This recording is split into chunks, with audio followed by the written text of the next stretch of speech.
Good morning, everyone. This is Lee Jandro with Abundant Grace Fellowship. And I would say here in Keene, New Hampshire, but I'm actually in Lake George this weekend.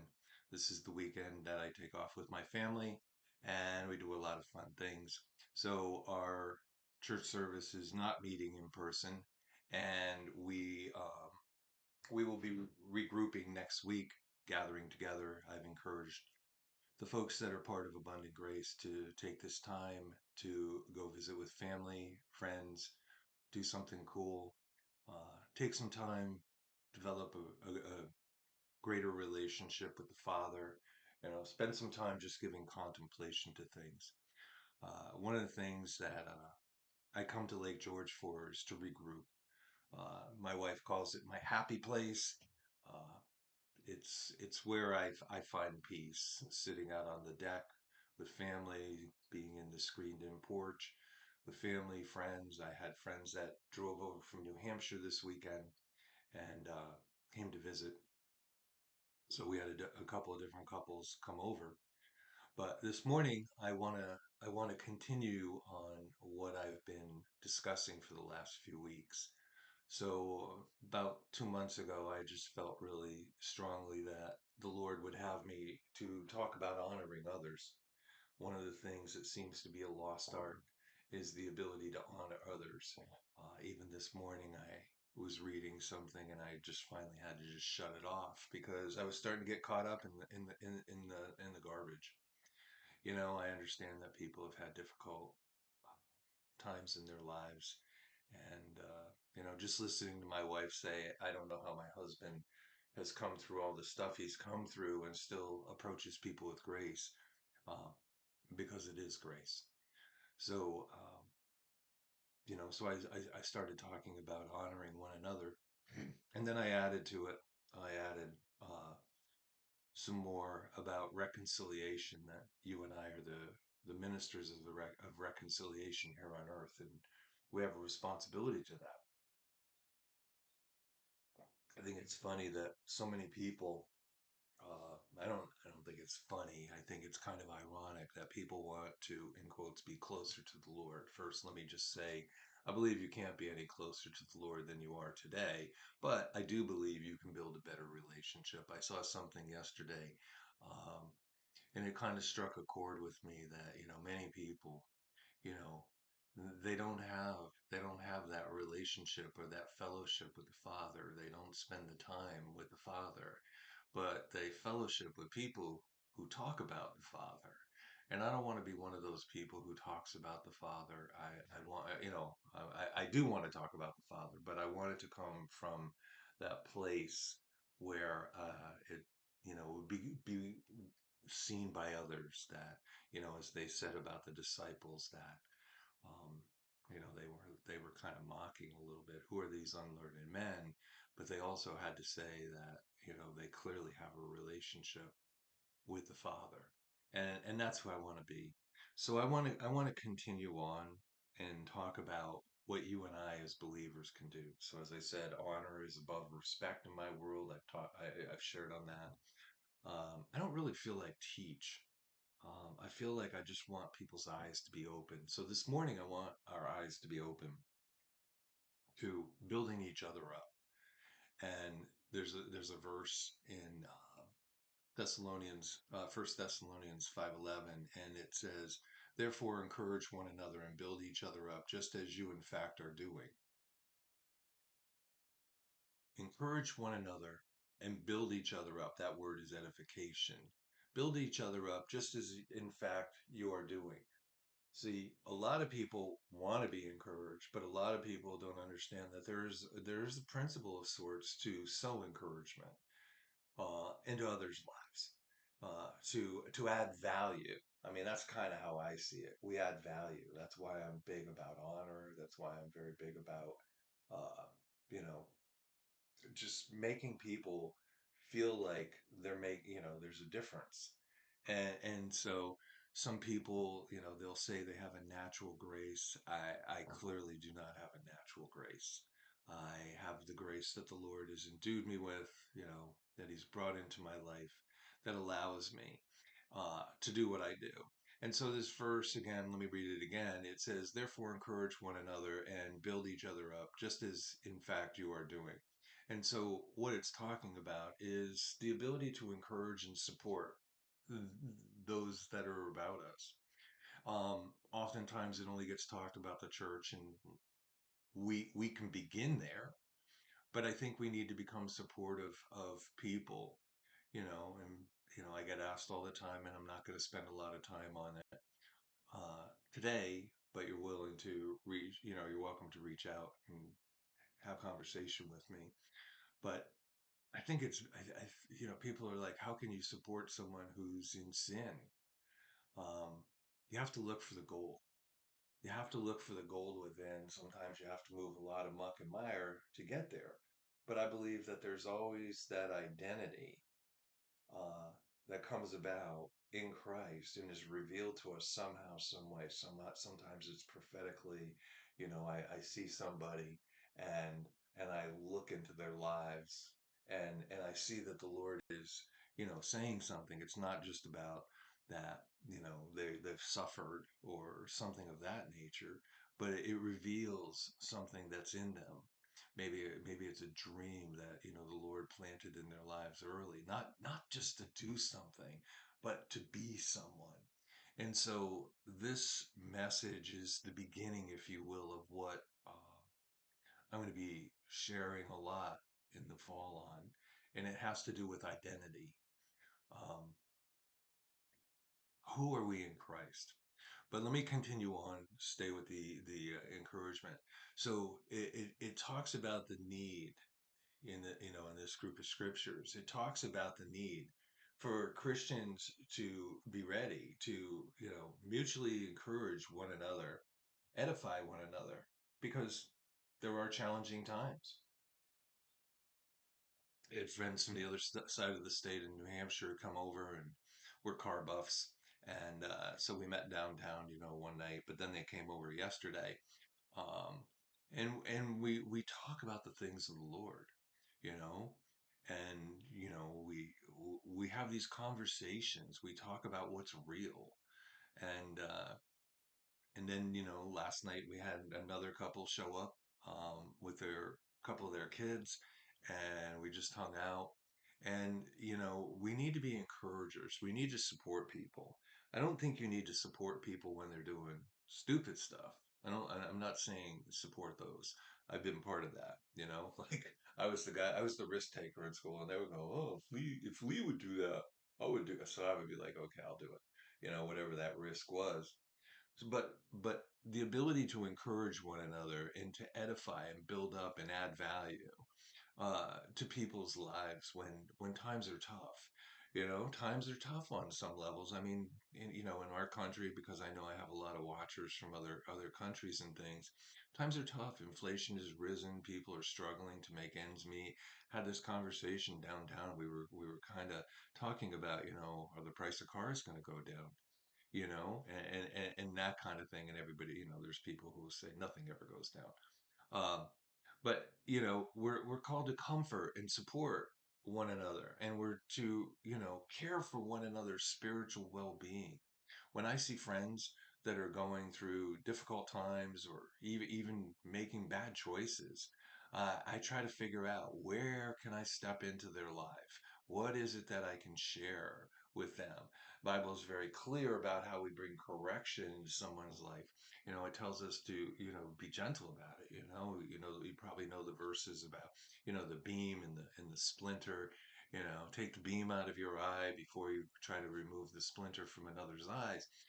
But it also says that how you correct is really important, that you're supposed to come alongside them. It's not one of these deals where you're hitting down on them. And so we need to really look at those things. And so I care for other people's spiritual well-being. It's less about a salvation issue for me, like going to heaven kind of thing. I'm not minimizing that, but I think Christ has encouraged us to bring heaven into earth.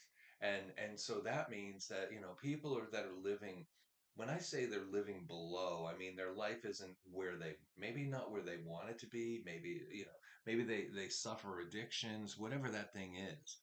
So you know, we Thessalonians 5 has a lot to do with how do you cultivate your position and the behaviors, as we await the return of the Lord. And I don't put that in air quotes to be funny, but I mean that's what the verses are about. So when we support one another, when people are going through tough times or making bad choices or whatever it is, when people are going through those times, um, it's important that we be involved in their lives. Um, I talk a lot about this in our fellowship. That we be interconnected, a community where members feel valued and they feel cared for. And that means we're going to have to actively participate in one another's lives. And we need to be willing to offer support and guidance and love, but we also need to be willing to receive that too. One of the greatest examples of that, I was kind of on a fast path, if you will, uh, in my early part of my walk, the first 10 years, and I made a lot of unwise choices. I was out every day ministering, but lots of things were struggling. And I remember that a very dear friend of mine um, came to my house, drove like an hour, and I didn't know they were coming. And when I got to the house, they were sitting on my couch, and they just said, "I'm here because I love you, and I really want to walk this out with you." And they shared some of the things that they witnessed that were not great in my life. Um, and they just did it with such grace and such gentleness. Um, I was going through another tough time in my life, and a man reached out to me and he wrote me a letter, and I still have it. And he was saying to me, he had a couple of concerns. So he reached out to me, and at first I was kind of upset, because no one likes to be told that the path they're on isn't the path they ought to be on some levels. And so he took the time to write it all out. But every time I had it right by my bed, and every night I would read it, and I found that my anger level was dissipating and my being encouraged level was increasing. The letter didn't change, but the Lord was working through that letter. And, we have a responsibility to be actively involved in people's lives. One of the things I don't like about the church at large, and, I've been part of the problem, is hey, let's everybody join up on Sunday and have a wow party. And then let's not talk to each other during the week and then come back here on Sunday and pretend we had a great week. And I'm kidding about the pretend part, but there's something to be said about being involved in people's lives on a regular basis. Uh, yeah, so I mean, I think it's important that we build one another up, and part of that is that we walk with people and we support them and we guide them and we love them. Um, and we're not always going to have wins. We do have victory in Christ, but we're not always going to win. And sometimes, the people that we love, or ourselves, we're gonna make not great choices. And and it's not the end of the world, but it feels like it. I've been in fellowships where if you mess up, you're done. And people are just waiting to see the fruit that meets with repentance and kind of thing. And again, I put these things in quotes because they really are in the Bible, but I think that people use these against other people. And I'm not a big fan of that. If anybody knows me, they know I want to celebrate people's wins. You know, so part of this verse has to do with, when we build one another up, it has to do with spiritual growth. When we build people up, they find that they can be successful. I don't even like that word. They find that they can have victory in areas that they previously haven't. Success talks to me too much about a competitive thing, and that's the only reason I changed that. So we see people growing in faith, wanting to be together, wanting to do things. willing to do things. Willingness is hugely different than just knowing you have to. You know, when I talk about ministers of reconciliation, what I think, well, maybe it was the honor thing, the honor piece. A couple of weeks ago, one of my friends made a post, put my name at the top of the post. You know, Lee Jondro, this dishonoring people when they're abrasive towards you is really, really tough. And I wrote back and I said, well, you know, that's because they're the sandpaper that removes the rough edges in our life. And I was kidding about that, but I wasn't. And you know, I was like, I get it. And I just encourage you, man. I'm just proud of you for stepping out there, you know. And so we want to help others, you know, we want to help one another grow in faith, and we want to help them understand and be able to apply the biblical principles of daily life. You know, if your life looks good on Sunday and it's a train wreck during the week, it's probably a good time for reevaluation. you know I was saying to my grandchildren, a couple of my grandchildren, I do, I come to this car show every year. It's a beautiful lake, it's a beautiful area, it's my happy place, but there's a car show. And not but there's a car show, there is a car show. And that's part of the emphasis on me coming over here. I love old cars.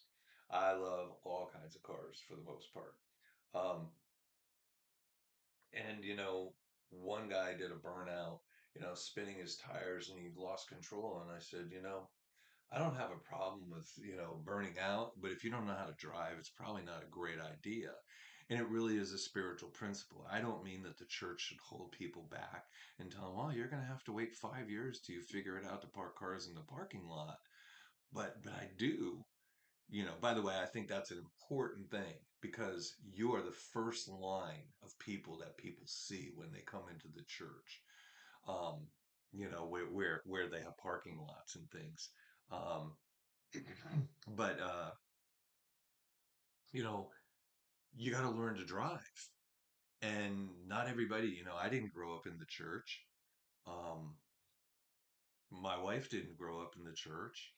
I have friends that have been in the church all their lives, and I have friends that have been in the church all their lives and have said to me, they go, I feel like I can be me, and I feel supported here, and I feel like I'm growing.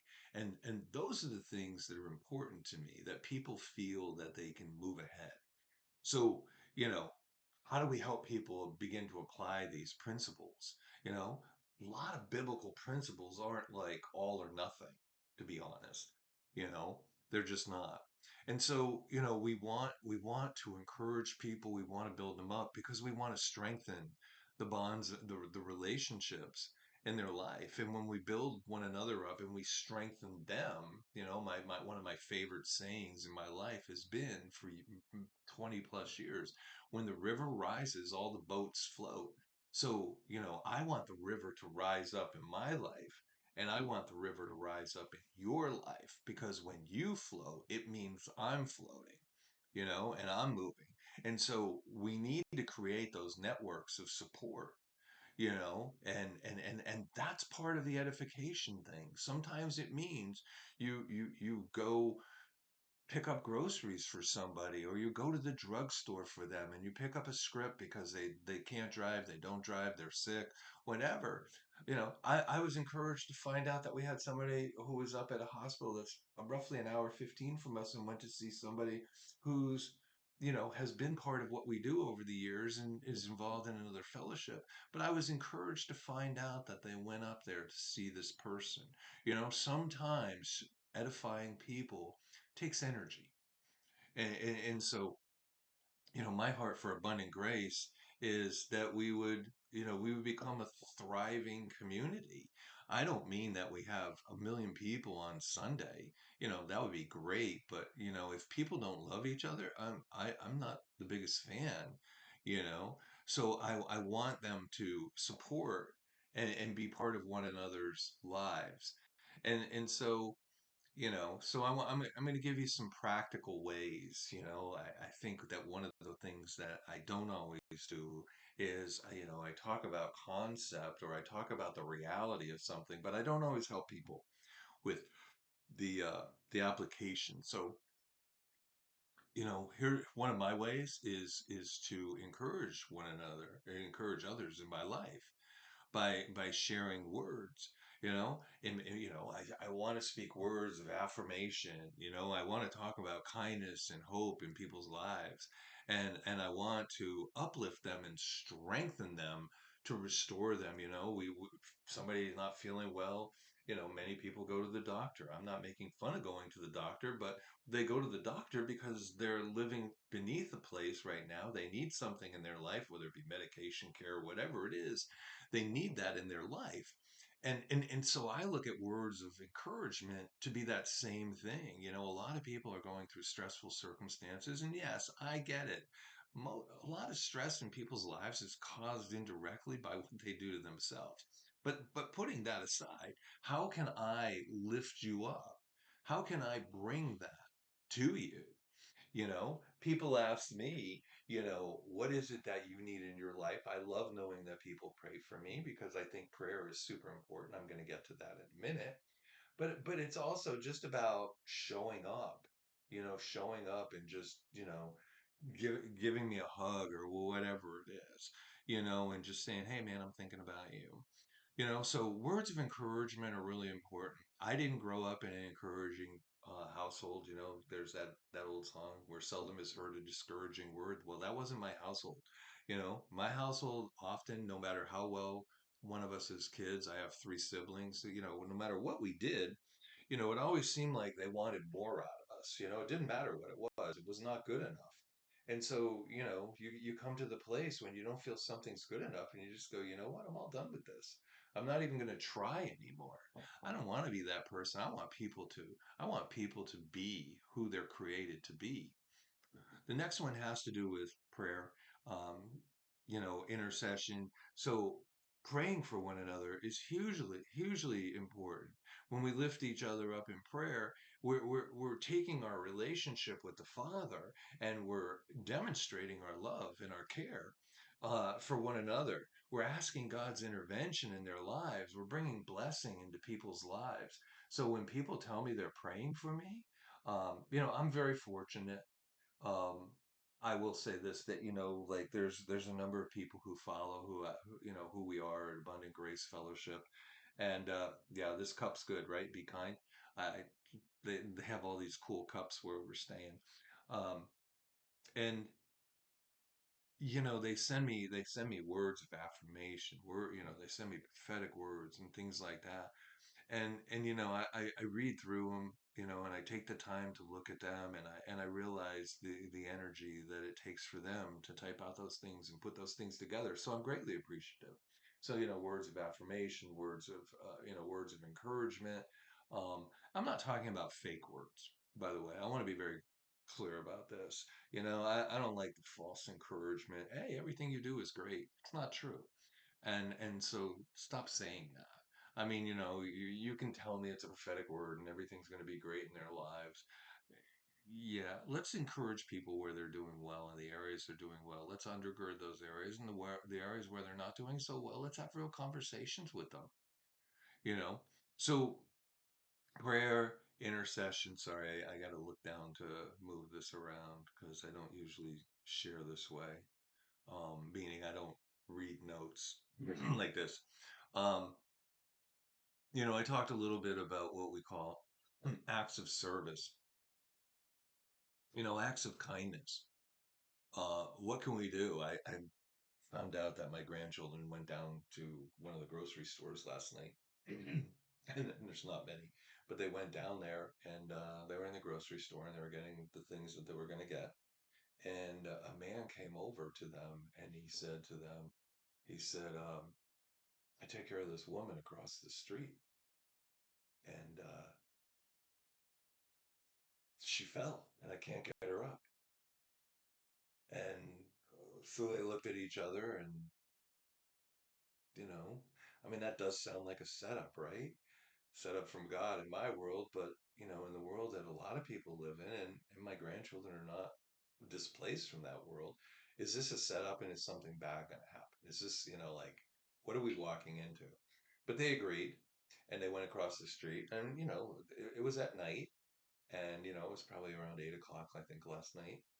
And they went over, and the woman was on the floor and everything, and she had a medical condition, and so they helped her up.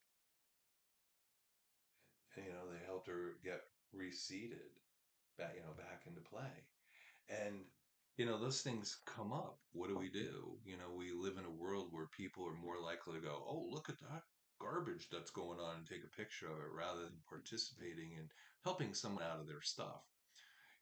So our acts of service or love, they're supportive, obviously, you know, uh, can be kindness. It can be practical assistance. It can be sacrificial giving. It could be, serving one another. When we serve one another, it demonstrates, Christ-like love. And, it brings about a sense of community and care within the body of believers. And I'm only talking about the church, but I think it goes everywhere. One of the things about young people, one of the reasons they don't participate in church the way, my generation or a few generations down from me did or were, is because they don't feel it's community minded. They get told what to do, and there's a spiritual thing, and they come together and they do all those things, and then they leave that, and then they're told, go out and do what we may or may not be doing here. I'm always encouraged when I hear about people in our fellowship going and serving one another. And sometimes that service doesn't even need to be, you know, um, something physical or something. One of the guys in our fellowship was making mention about a group of young people that came over and helped get wood in for an older couple. And they all got together and they just, whammed and jammed, you know and I look at those things and I'm like, that's what people want to know. They want to know uh, that you're real about your stuff, you know so acts of service. I always talk about time, talent, and treasure. We're grateful when people give into our fellowship financially. People use our Tithely app and things. Even when they're at other places, and they give into what we do because they know that we participate in the homeless community. They know that we participate in the recovery community. They know that we participate in the feeding, of those that are food insecure. Um, I said many, many years ago, people became reliant on the government because the church abdicated their position on some level. I have a friend. He's not in a fellowship. He wouldn't tell you that he's a believer or a Christian, whatever word you want to apply to it. But he really believes that all the needs of a community can be met through the giving of businesses. And so that's kind of his mission right now. He doesn't have a nonprofit. He's probably not gonna. He doesn't have a for-profit for it. He's just got this mission that, businesses, we can make a difference where we live. Even this big car show that I just went to, I mean, thousands and thousands and thousands and thousands of cars. You know, they're giving money um, to a particular fund that they've taken care of, and every year that the show grows greater and greater. I mean, you have 1,500 cars just in the show. Every year the car show grows greater and greater by size and things. They have more money to give into this, you know, thing. So I think that, I don't think that it's limited to how we do church, but I do think it's important that the church be one of the hallmarks of acts of service. The next one has to do with what I talked about a little bit, and it has to do with, uh, you know, agreeing, being willing to be accountable to one another, if you will. Like, I'm okay if people come and speak into my life. We need to be okay. We need to be able to receive correction. We need to be able to give correction. We need to be able to give correction in a loving manner, and we need to be able to receive correction, even when it's not in a loving manner. And I know that drives people crazy when I say that, but there's a particular passage in the Bible, in the Old Testament, where David is, still on the run kind of thing. And there's a guy named Shimei, Shimei, and he's up on a cliff and he's cursing David. And the armor bearer for David says, David, I can kill him from here. And David goes, no, even in his cursing, he might have a word from the Lord that I need to hear. And I'm not saying we should subject ourselves to abuse. I'm the first one to say, if you want to talk to me, stop yelling. You know, my family will tell you I've done that in my family. I'm sorry you're upset, but I'm coming back in an hour, and hopefully by then you will be able to bring the language down. I mean, my wife and I, we used to joke that sometimes we did communicate at the top of our lungs and things, but there's something about honoring one another when you learn about honor. Again, what I shared over the month or so ago, over a few weeks. Honor honors people even when they're abrasive. You know, so when we're willing to be accountable to one another, to allow correction to flow both ways if necessary.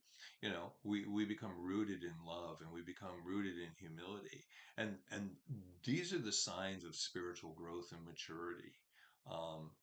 Many people that I know, they came to churches where if you did something wrong, you know, you were yelled at, publicly humiliated, and people think that doesn't happen, but it did. I mean, I was on both sides of that. I think probably, um, you know, and things, but we have a responsibility to one another to participate in each other's spiritual development and their character formation. It's like I value the gifts. I think the gifts are important, spiritual gifts. I think they're hugely important. I've shared on these since the day I became a believer in 1989. I think gifts are important. But if you act like a jerk and you don't have the character to walk with it, you may really have a word from God. But man, I'm gonna take you aside and have a conversation with you, not meanly, but because I think your spiritual development is important, and I think you want to mature and be all that you can be. You know, so as I come to the end of this, message, if you will, I want to say that we have a responsibility to support and to uplift and to strengthen one another. All these things that I talk about are really, really important. Sorry, I'm just adjusting this because I'm going to kick back a little bit. They're really, really important to us as believers. They're important to us as a fellowship. They're important to us as the church at large. These things are important. If you're not serving one another, then I encourage you to find a way to serve one another. I had a very old lady in my fellowship years ago, and she couldn't move, and she ended up being confined to a bed. And I would go pray for her, and she said, Lee, she says, I can't do much, but I can pray for you. And she says, I promise you that I pray for you. Um, I spend a lot of time just, because I can't leave my bed. I want to pray for people and I want to be part of their lives through my prayers and my intercession, for them. Um, I had a conversation with another friend of mine. I was sharing that, in my early years when I had my building, I was building and doing contracting work, is to reserve time on the weekend to be able to go. And I used to jokingly call it, because many of the women, many of the people that we helped were women who were single parents and single moms. And so we called it hire a husband kind of thing as a joke.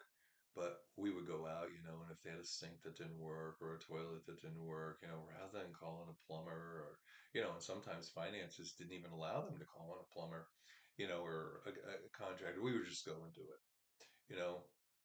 And I think it's important that we use the gifts and talents. I want to be very clear, building, plumbing, those things, those are not spiritual talents. They're physical talents that you've worked on to become who you become in an educational business career, kind of way. But God gifted you to do those, those are the God gifts, if you will, the spirit, And they can be spiritual when they're used appropriately and properly. Many years ago, a couple of my friends got together and they did a garage. And again, many of the people, they just couldn't afford to repair their cars and things. I was one of the people I was with this weekend. That's what he does. He devotes himself. He devotes himself to taking care of people's cars. Um, and I think all those things are important, but at the end of the day, what's most important is that we learn to love people, that we learn to be kind to one another, that we allow grace to manifest in our life and move from us, and we reach out into the world, and we begin, we build up the body of Christ. You know, God does what God does, and we're called to do what we're called to do. And I think that the importance of that is that the more we do this, the better life gets. The world may not get better, but you and I can be better in the world. And I think if there's anything that I think is viable and important, is that we become important in the world to do these things and to make a difference. So, if you're watching us, this is not a live broadcast, meaning it's not Facebook Live. I'm going to put this up. It will be on YouTube. It will be in a bunch of different places. Um, I want to thank everybody who's given into our ministry, that's participated with us, that, has prayed for us while we're away, stayed in contact. you know, we've had a really good time. Um, we're staying in a great place. I mean, even this room that I am in, this is an office. I put my sign up here. This is my political sign. It says, "You are awesome. Never give up." But it's a beautiful place, right above the lake. My grandchildren have had a great time. My daughter's up here, and they've gone out, they've had fun. And this morning we're gonna head out in a little bit, and we're gonna go downtown, probably grab a cup of coffee, sit on the street. It's only 49 degrees, so everybody's gonna look like they're Eskimos with their mukluks on probably. But yeah, I'm grateful for those of you who watch us, those of you who follow us, participate. I'm grateful for all of that. Last week we had, I don't know, I think the last time I looked it was like 10 or 11,000 views in 5 days of the various clips and things that we put up. And it's like people want to know about love, and they want to know about grace, and they want to know about kindness, and they want to know that you're kind. So if you're a member of our fellowship, I'm looking forward to being with you. I'm grateful I'm here. I'm sorry I'm going to miss Angus's fifth birthday. There's a little guy in our church fellowship, and he's having a pool party today, and but I'm going to see him when I get back, and I'm just grateful people are taking care of my wife's cat and things like that, and so we can go away, and when we get back, I'm excited to come back. I'm excited to be back and see people, uh, just to regroup a little bit. This is my spiritual charge time. I regroup, and I do it multiple times a year. And I have a philosophy in my life that every day I need to learn to take a mini vacation. So I don't need a vacation. I enjoy my vacation. So every day I go outside and I look at the trees, the leaves, the grass, the rocks, whatever it is. And so I'm grateful for all those things. Um, so I just want you to know that we love you. We pray for you. I gotta admit, I'm kind of discombobulated because usually I have people that, there's almost an interactivity, and I struggle to look at the light on the all that stuff. This is not where I live, in that sense. So continue to edify one another, build one another up. Take advantage of the fact that you can, encourage people. Let them know you think they're a rock star in the things that they're doing. If somebody says, I'm praying for you, be grateful and tell them, reach out to them, let them know the extent of your gratitude and your abilities. So, for those of you in our fellowship, I love you. I miss you. I'll see you when I get back. For those of you who are in our extended family, so to speak, we continue to pray for you. Um, and we appreciate your input and things. I do want to say this. I think it's important. We have a couple of missions that we support, and one of the things that happens is, um, and I have to be very honest and sincere when I say this, that the tendency is to take a lot of seed and scatter seed, but I think it's better if we invest. I don't like that word. If we add to what we're doing, if we want to see the increase of other people's ministries, then we need to add what we do. So on a regular basis, I review what we're doing. Um, I increase the monies we give into the community things that we do. Um, I increase the things that we do in the missions we do. One thing that is a struggle for me is so many people have needs, and this is kind of what I want to say. If you're a giver, I believe that's important. There's a lot of people who don't give. They haven't come to understand time, talent, and treasure. They don't understand that it's a God gift and that giving is important. But there's also people that have always been on the receiving end. And I believe God's heart is that we would see those people become givers of time, talent, and treasure. And so if you're listening to this, I'm not being mean about this, but the Bible has a lot to say about being the head and not the tail. It has to do with you know, what is your resource? Who is your source? God is your source. Even last night, as I was putting my own offering into the fellowship, sitting here on my phone, just going, okay, da da da da da. You know, um, I think giving is better than getting. I think we need to learn to be gracious givers. I think we need to be gracious receivers. A friend of mine brought over this beautiful pie yesterday.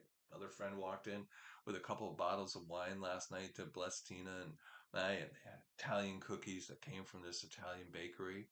And I'm not going to lie to you. Years ago, I didn't receive well, but I learned that God is my source. So if I have one final word to end this with, I want you to ask God to show you what the value of your time, talent, and treasure is, how it can be utilized, and what do you do with that? Jesus said the poor will always be with us. I don't think that his intention was in the wording of that statement was to say, you have victory in me, but you're never going to be success. You're never going to grow. I think the poor has to do with a spiritual place as much as it does a financial place. And so I just encourage you to take some time with the Lord. My prayer would be that he would reveal to you the areas that you can give and what you would use, time, talent, treasure, you know, those kind of things. So anyways, I love you. I know this is longer than normal. That's because I don't have people going, no, I'm just kidding. No one ever does that to me. Well, maybe my wife. I'm just kidding. Anyways, I love you. God bless you. Thanks for following us. And we'll be back live next week. We'll be back in the building. And we just invite you to join us if you're in the Keene area. God bless you. And now I just got to figure out how to shut this off.